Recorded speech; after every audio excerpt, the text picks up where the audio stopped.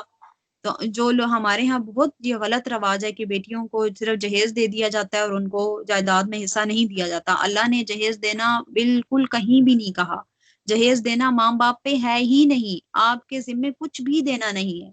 آپ اگر دے رہے ہیں تو وہ ایز اے گفٹ جائے گا، اس کا آپ کو مطلب اس کے طور پر گفٹ کے طور پر ثواب ضرور مل سکتا ہے، لیکن دوسری طرف آپ بیٹی کا حصہ جائیداد میں سے کھا رہے ہیں تو اس کے بدلے میں آپ نے بیٹی کا حصہ کھا دیا، تو اس جتنا حصہ آپ نے کھایا ہے اس سے اب ہو سکتا ہے کتنا بڑا حصہ آپ کا جنت میں سے ختم ہو جائے۔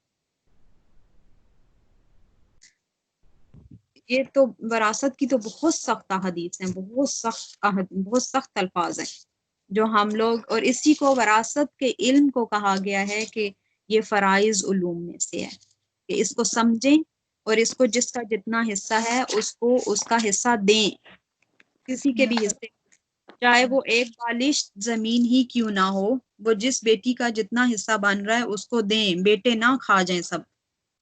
نہیں تو بیٹوں یہ جو یہاں پہ کہا گیا کہ وصیت بھی تو کچھ کرتے ہیں نا، کہ مطلب سارے ماں باپ ہیں کہ وہ ساروں کی وصیت لکھ جاتے ہیں، یہ تو غلط ہے نا، وہ بھی غلط ہے۔ وہ غلط ہے، میں نے ابھی حدیث پڑھ کے سنائی ہے کہ نبی کریم صلی اللہ علیہ وسلم نے فرمایا کہ اب کسی وارث کے لیے وصیت جائز نہیں ہے۔ تو اب ماں باپ وصیت کر کے جاتے ہیں کہ میرے پاس مثال کے طور پر 2 گھر ہیں تو یہ میرے دونوں بیٹوں کے ہو گئے، تو وہ گناہ کر۔ نہیں، اگر وصیت میں یہ لکھیں کہ مطلب بیٹیوں کو بھی ملے اور بیٹوں کو بھی، کہ جیسے ایسی مطلب بھی کوئی وصیت نہیں کر سکتے۔ جب وصیت نہیں کر دیکھیں سکتے۔ حدیث میں بالکل میں دوبارہ پڑھتی ہوں حدیث، ٹھیک ہے، یہ حدیث ہے، یہ بہت ساری بکس میں آئی ہے کہ آقا کریم صلی اللہ علیہ وآلہ وسلم نے اپنی سواری پر خطبہ ارشاد فرمایا کہ اللہ تعالیٰ نے ہر انسان کے لیے میراث سے اس کا حصہ مقرر فرما دیا ہے، ٹھیک ہے، بس کسی وارث کے لیے وصیت جائز نہیں ہے۔ اب جب اللہ سبحانہ و تعالیٰ فرما رہے، آقا کریم صلی اللہ علیہ وآلہ وسلم فرما رہے کہ وصیت جائز ہی نہیں ہے، تو پھر ہم کون ہوتے وصیت کرنے والے کہ میرے بیٹوں کو اتنا دے دو، میرے بیٹوں کو بیٹیوں کو اتنا دے دینا میرے بعد؟ یہ تو غلط ہے۔ مطلب پہلے تھی آپ اور پھر سے، اس آیت کو منسوخ کر دیا۔ ہاں جی، آپ سے پوچھا ہی نہیں جائے گا کہ آپ جو مال پیچھے چھوڑ کر آئے ہیں آپ کو وصیت کرنے کی ضرورت نہیں ہے۔ جو آپ پیچھے مال چھوڑ کر جا رہے ہیں وہ پیچھے والوں کی ذمہ داری ہے کہ وہ آپس ان کے مطلب بیٹوں، ہاں مائیں جب تک زندہ ہیں وہ اپنے بیٹوں کو بتاتی رہیں کہ اس میں جتنا حصہ اللہ نے میری بیٹیوں کا رکھا ہے یہ ان کو ضرور دینا، یہ حرام تم لوگ اپنے پیٹوں میں نہ بھرنا، آگ اپنے پیٹوں میں نہ بھرنا، میری بیٹیوں کا چاہے وہ 5,000 ہی کیوں نہ بنتا ہو، 2,000 ہی کیوں نہ بنتا ہو، لیکن بیٹیوں کو وہ 2,000 دے دیں۔ آپ جنت سے اپنا حصہ ختم نہ کریں۔ نہیں تو یہ کچھ ہمارے لوگ خود بھی تو کہہ دیتے ہیں کہ ہم نے نہیں لینا، تو اس کا پھر کیا لکھا ہے؟ جیسے بیٹیاں کہہ دیتی ہیں جی ہم نے ایسا نہیں لینا۔ کیوں کہہ دیتی ہیں بیٹیاں؟ اللہ ان کا حصہ مقرر کر رہے تو بیٹیاں کیوں کہہ دیتی ہیں؟ کہتے ہیں لینا چاہیے، لیکن اگر آپ اپنے بھائیوں کی ہیلپ کرنا چاہتے ہیں نا تو لے کے ان کو ایز اے تحفہ تم دے دیں، وہ ہاں الگ جی، بات ہے۔ نہیں صحیح بات مطلب اسلامک پوائنٹ آف ویو سے میں پوچھنا چاہ رہی ہوں نا کہ کچھ ہمارے معاشرے میں یہ ہے۔ چیز ہے نا کہ مطلب وہ بیٹیاں کہتی ہیں کہ جی ہمیں نہیں چاہیے نا یہ حصہ۔ اس کا اسلامک پوائنٹ آف ویو سے مفتی اکمل صاحب سے، مفتی طارق مسعود سے کسی نے پوچھا تھا کہ اس کا کیا طریقہ ہے، تو انہوں نے مفتی طارق مسعود نے بتایا تھا کہ اس کا طریقہ یہ ہے کہ آپ بیٹیوں کا جتنا حصہ بن رہا ہے بہنوں کا، آپ ان کا وہ کیش ہے یا مطلب اگر پراپرٹی ظاہرہ ایک ہی گھر ہے وہ اتنا سارے لوگوں میں تقسیم تو نہیں ہو سکتا، تو اس کو ان کا جتنا حصہ بن رہا ہے ان کی کیش آپ دے سکتے ہیں، وہ کیش آپ اپنی بہن کے ہاتھ میں تھمائیں، ٹھیک ہے، مثال کے طور پر کسی کا 10 لاکھ حصہ بن رہا ہے، وہ اس کے ہاتھ میں 10 لاکھ جا کر دیں، آپ کی طرف سے ادا ہو جائے، اس کے بعد بہن کی مرضی ہے وہ چاہے 10 کی بجائے 12 آپ کو لا کے واپس دے دے، تو پھر آپ پہ کوئی گناہ نہیں ہے، وہ آپ کھا سکتے۔ لیکن حصہ لیے بغیر ہی کہہ دینا کہ نہیں میں نے معاف کیا اور یہ غلط ہے۔ یہ بالکل غلط ہے. بیٹیاں لیں اپنا حصہ, لینے کے بعد بے شک اسی ٹائم واپس کر دیں بھائیوں کو کہ نہیں. جیسے اپنی مرضی سے کہہ دیتی ہے نا کہ ہم نے نہیں لینا بس ٹھیک ہے, تو پھر وہ ظاہر اس بیٹے پہ پھر ہوگا بوجھ ہوگا نہیں, پھر بوجھ نہیں ہوگا. لیکن یہ رواج غلط ہے. ہمیں حصہ لینا چاہیے, لینے کے بعد 1-2 دن کے بعد 10 دن کے بعد یا اسی ٹائم یا اسی دن بے شک جا کے دے دیں اپنے بھائیوں کو, اپنی طرف سے گفٹ دے دیں کہ یہ میں نے آپ کو گفٹ دیا. اب پہلے آپ کو لینا ہے حصہ. اگر ہم خود لیں گے تو کل ہم اپنی بیٹیوں کو دیں گے, ٹھیک ہے. اور اگر ہم بھائیوں سے پیار کرتے ہیں تو ہمیں سارا حصہ مطلب ان بھائی اگر دے دیں گے تو رزق تو اللہ نے دینا ہے نا. رزق کا ذمہ تو اللہ کہہ رہا میرا ہے. میں ہو سکتا ہے آپ بھائی آپ کو حصہ دیں تو ان کو اللہ اور ڈبل ٹرپل دے دے. ہو سکتا ہے آپ کے 10,000 بھائی کو معاف کرنے سے اس پہ کوئی مشکل آ جائے کہ اللہ اس کا رزق تنگ کر دے, کیونکہ یہ تو اللہ کے مقرر کیے ہوئے حصے ہیں نا. یہ ہمارے تو بتائے ہوئے حصے ہی نہیں ہے. تو ایک حصہ اگر اللہ مقرر کر رہا تو ہم کون ہوتے ہیں کہ ہم کہیں کہ نہیں ہمیں تو نہیں چاہیے. اللہ کہہ رہا ہے لو تو ہم لے رہے ہیں, ٹھیک ہے. لیکن 1/3 کی وصیت ہو سکتی ہے نا, مطلب جو آپ کے وراثت میں نہیں آتے ان لوگوں کے لیے. ہاں جی, 1/3 کی وصیت ہو سکتی ہے. چاہے تو وہ آپ اپنے غریب رشتہ داروں کے لیے کر دیں, چاہے تو, لیکن وارث کے لیے وصیت نہیں ہے. جو وراثت نہیں آتے, یہ ہم آگے وراثت کی آیات آئیں گی تو وہ کافی ڈیٹیل میں پڑھیں گے کہ کون کون وارث ہوتے ہیں. سٹیپ بائی سٹیپ وہ سارے ورثہ آتے ہیں. اور تو سب سے پہلے پھر اس کا وہ قرض نکالا جائے گا نا. ہاں جی, جب سب سے پہلا ہوتا ہے کہ اس کے مرنے کا جتنا بھی خرچہ آ رہا ہے, اس کے کفن دفن کا جتنا آ رہا ہے وہ سب اس میں سے کیا جاتا ہے, ٹھیک ہے. اس کے بعد اس کا قرض جتنا ہے وہ ادا کیا جاتا ہے. اس کے بعد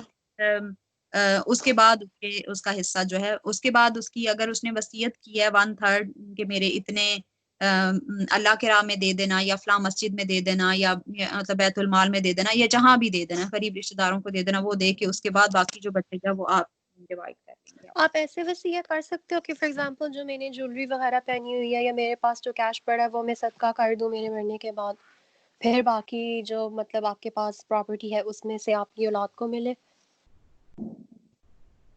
اگر تو 1/3 بن رہا ہے تو کر سکتے ہیں. اگر 1/3 سے کم بن رہا ہے تب بھی کر سکتے ہیں.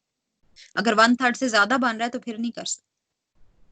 اگر ایک بندہ ہے اس کے پاس ہے ہی جسٹ وہی مال جو اس نے پہنا ہوا ہے, مثال کے طور پر میرے پاس جسٹ ہے ہی وہی چیزیں, چوڑیاں ہیں گولڈ کی اور لاکٹ ہے, بس میرے پاس ہیں یہ چیزیں, اور میں کہوں کہ یہ جو میں نے پہنا ہوا ہے یہ سارے اللہ کے نام پہ دے رہی ہوں, تو وہ تو غلط ہو جائے گا نا. کس میرے بچے کا حصہ ہے, میرا تو حصہ ہے, میرا تو یہ ہے ہی نہیں. اگر میں زندگی میں سارا اتار کے بیٹے کو یا بیٹی کو دے دوں تو اس کے بارے میں بھی ہے کہ اپنی زندگی میں بھی ایک بندہ, آقا کریم صلی اللہ علیہ وسلم کے زمانے میں ایک بندے نے کہا کہ اس کے پتہ نہیں کتنے بچے تھے, تو اس میں سے ایک بچے کو اس نے کہا کہ میں باغ دینا چاہتا ہوں, ٹھیک ہے. تو آقا کریم صلی اللہ علیہ وسلم نے پوچھا کہ کیا تم باقی بچوں کو بھی دو گے, تو اس نے کہا نہیں, صرف اس کو دینا ہے. تو آقا کریم صلی اللہ علیہ وسلم نے منع فرما دیا کہ نہیں, ایسے نہیں ہے. یہ نہیں دیکھا جائے گا کہ وہ بچہ فرما بردار ہے تو اس کو میں زیادہ حصہ دے دوں پراپرٹی میں سے, یا فرما بردار نہیں ہے تو اس کو میں آگ کر دوں. یہ جو ہمارے ہاں خود ہی سے رواج بنے ہوئے ہیں یہ سب غلط ہے, یہ سب گناہ ہیں. یا جیسے میرا کوشچن ہے جی جی میں بولوں, میرا کوشچن یہ ہے کہ والدہ کی طرف سے جو چیزیں رہ جاتی ہیں, جیسے ان کا گولڈ ہے یا ان کو اپنے پیرنٹس کی طرف سے کچھ ملا ہوا ہوتا ہے, تو وہ بھی اولاد میں ڈسٹریبیوٹ ہونا ہوتا ہے, یا وہ اپنی مرضی سے کسی ایک کو دے سکتی ہے؟ نہیں, وہ بھی اولاد میں ڈسٹریبیوٹ ہونا ہوتا ہے, وہ نہیں دے سکتی اپنی مرضی سے. ہاں, اپنی زندگی میں اگر وہ گفٹ کرنا چاہیں تو گفٹ ایسے ہی ہوگا کہ وہ اگر ایک کو دے رہی ہیں تو دوسرے کو بھی ساتھ اتنا ہی دیں. ایسے نہیں ہوگا, اگر وہ ایسے کریں گی تو گناہ ہے. گناہ صرف اس دنیا میں, پھر اس کا آپ یہ نہ دیکھیں کہ اگر ہم وراثت کے معاملے میں غلطی کر رہے ہیں تو ہمیں اس کا عذاب دنیا میں ملے گا. دنیا میں ملے گا یا نہیں ملے گا, اس کا اتنا بڑا عذاب ہے کہ آپ کا جنت میں سے حصہ ختم ہو رہا ہے. آپ صرف اس ایک الفاظ کو یاد رکھ لیں کہ ہمارا جنت سے حصہ, اگر ہم نے کوئی بھی گڑبڑ کی پیسوں میں, ان چیزوں میں, تو ہمارا جنت سے حصہ ختم ہو جائے گا. صرف اس ان الفاظ کو دماغ میں رکھیں تو میرا نہیں خیال کہ کوئی بھی بندہ غلطی کرے. جنت سے کون حصہ ختم کرنا چاہے گا؟ کیا اگر کسی کے پاس 20 گھر بھی ہوں تو وہ 20 گھر بھی جنت کا بدلہ ہے؟ نہیں ہے.